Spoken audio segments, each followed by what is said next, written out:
जय श्री कृष्णा। इस वीडियो में आप बृहस्पतिवार व्रत की विधि और बृहस्पतिवार व्रत की कथा सुनेंगे। तो बृहस्पतिवार के व्रत में दिन में एक समय भोजन किया जाता है और इस दिन पीले रंग का विशेष महत्व होता है। तो पीले वस्त्र धारण करें और भोजन में भी चने की दाल का होना अनिवार्य है। नमक नहीं खाना चाहिए इस दिन और पीले रंग के फूलों से, चने की दाल से, पीले कपड़े और पीले चंदन से पूजा करनी चाहिए। जब आप पूजा कर लें उसके बाद कथा जरूर सुननी चाहिए। इस व्रत को करने से बृहस्पति जी अति प्रसन्न होते हैं और धन और विद्या में लाभ होता है। स्त्रियों के लिए तो ये व्रत अति आवश्यक है। इस व्रत में केले के पूजन का विशेष महत्व होता है, तो इस दिन केले का पूजन अवश्य करना चाहिए। आइए बृहस्पतिवार व्रत की कथा। किसी गांव में एक साहूकार रहता था जिसके घर में अन्न, वस्त्र और धन, किसी भी चीज की कोई कमी नहीं थी। परंतु उसकी स्त्री बहुत ही कंजूस थी, किसी भी भिक्षार्थी को कुछ भी नहीं देती थी, सारे दिन घर के कामकाज में लगी रहती। एक समय एक महात्मा बृहस्पतिवार के दिन उनके द्वार पर आए और भिक्षा मांगी। स्त्री उस समय घर के आंगन को लीप रही थी। इस कारण से साधु महाराज से कहने लगी, इस समय तो मैं घर लीप रही हूँ, आपको कुछ नहीं दे सकती, फिर किसी अवकाश के समय आना। साधु महात्मा खाली हाथ चले गए। कुछ दिन के बाद वही साधु महाराज आए और उसी तरह से उन्होंने भिक्षा मांगी। साहूकारनी उस समय अपने लड़के को खिला रही थी। कहने लगी, महाराज क्या करूं, अवकाश नहीं है इसलिए आपको भिक्षा नहीं दे सकती। तीसरी बार महात्मा आए तो उसने उन्हें उसी प्रकार से टालना चाहा, परंतु महात्मा कहने लगे, यदि तुम्हें बिल्कुल ही अवकाश हो जाए तो भिक्षा दोगी? साहूकारनी कहने लगी, हाँ महाराज, यदि ऐसा हो जाए तो आपकी बड़ी कृपा होगी। साधु महात्मा कहने लगे, अच्छा मैं एक उपाय बताता हूँ। तुम बृहस्पतिवार को दिन चढ़ने पर उठो, सारे घर में झाड़ू लगाकर कूड़े को एक कोने में जमा करके रख देना और घर में चौका इत्यादि मत लगाओ। फिर स्नान करके घर वालों से कह दो कि उस दिन हजामत अवश्य बनाएं। रसोई बनाकर चूल्हे के पीछे रखा करो, सामने कभी न रखो। सायकाल को अंधेरा होने के बाद दीपक जलाओ। बृहस्पतिवार को पीले वस्त्र मत धारण करो, ना पीले रंग की चीजों का भोजन करो। यदि ऐसा करोगी तो तुम्हें घर का कोई भी काम नहीं करना पड़ेगा। साहूकारनी ने वैसा ही किया। बृहस्पतिवार के दिन वो दिन चढ़ने पे उठी और झाड़ू लगाकर सारे कूड़े को घर में एक कोने में उसने जमा कर दिया। पुरुषों ने हजामत बनवाई, भोजन बनाकर चूल्हे के पीछे रख दिया। वो हर बृहस्पतिवार को इसी प्रकार से करती रही। अब कुछ समय के बाद उसके घर में खाने के लिए अन्न का एक दाना भी नहीं रहा। थोड़े दिनों में महात्मा फिर आए और भिक्षा मांगी। सेठानी ने कहा, महाराज मेरे घर में खाने को अन्न नहीं है, आपको क्या दे सकती हूँ? तो महात्मा ने कहा, जब तुम्हारे घर में सब कुछ था तब भी कुछ नहीं देना चाहती थी और अब तो पूरा अवकाश है, अब भी कुछ नहीं दे रही हो, तुम क्या चाहती हो वो कहो। सेठानी ने हाथ जोड़कर प्रार्थना की, महाराज कोई ऐसा उपाय बताओ कि मेरे घर में जैसे धन धान्य पहले था उसी प्रकार से हो जाए। अब मैं प्रतिज्ञा करती हूँ कि जैसा आप कहेंगे वैसा ही मैं करूँगी। महात्मा जी ने कहा, बृहस्पतिवार को सवेरे जल्दी उठना, स्नान आदि से निवृत्त होकर घर को गाय के गोबर से लीपो। घर के पुरुष हजामत ना बनवाएं और भूखों को अन्न जल देती रहा करो। ठीक सायकाल को दीपक जलाओ। यदि ऐसा करोगी तो तुम्हारी सारी मनोकामनाएं भगवान बृहस्पति जी की कृपा से पूरी होंगी।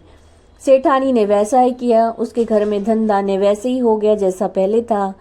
इस प्रकार भगवान बृहस्पति देव जी की कृपा से अनेक प्रकार के सुख भोग कर दीर्घ काल तक जीवित रही।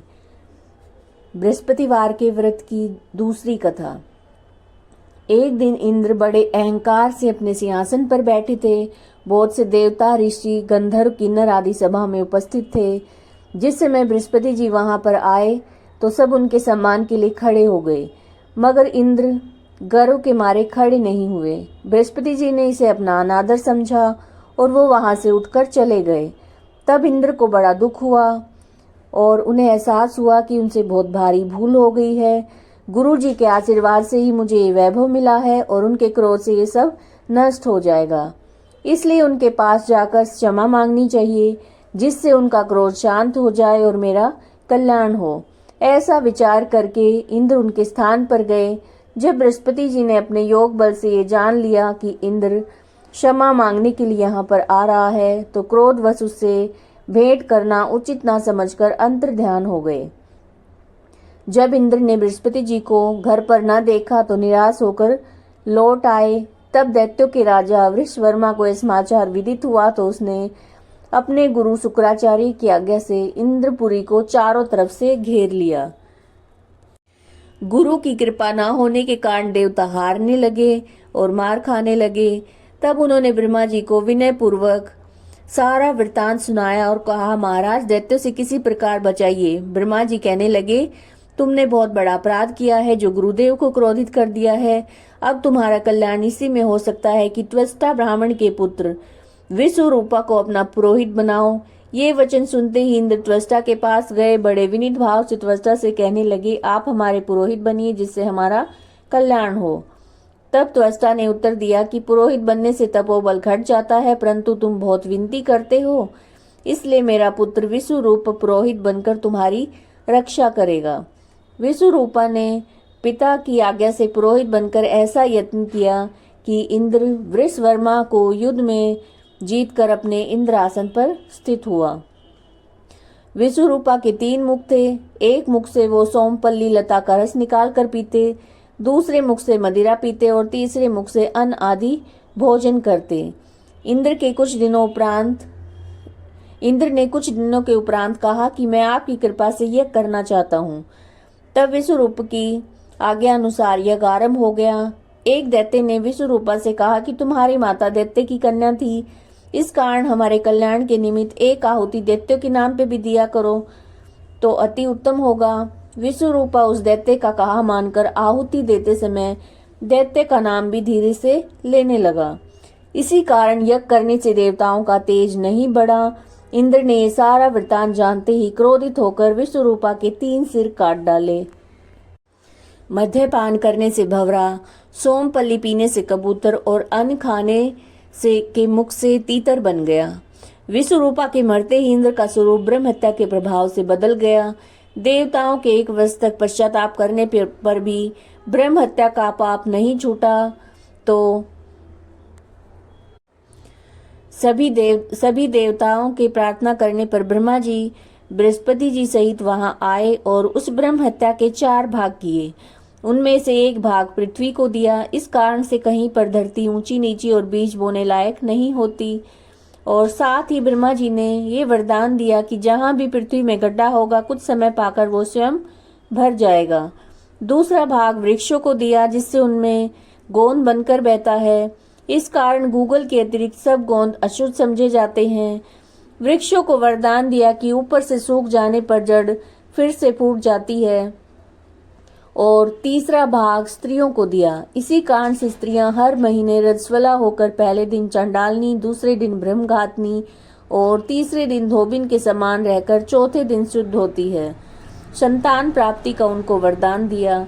चौथा भाग जल को दिया जिससे फेन और सिवाल आदि जल के ऊपर आ जाते हैं। जल को वरदान मिला कि जिस भी चीज में डाला जाएगा वो बोझ में बढ़ जाएगी। इस प्रकार इंद्र को ब्रह्म हत्या के पाप से मुक्त किया गया।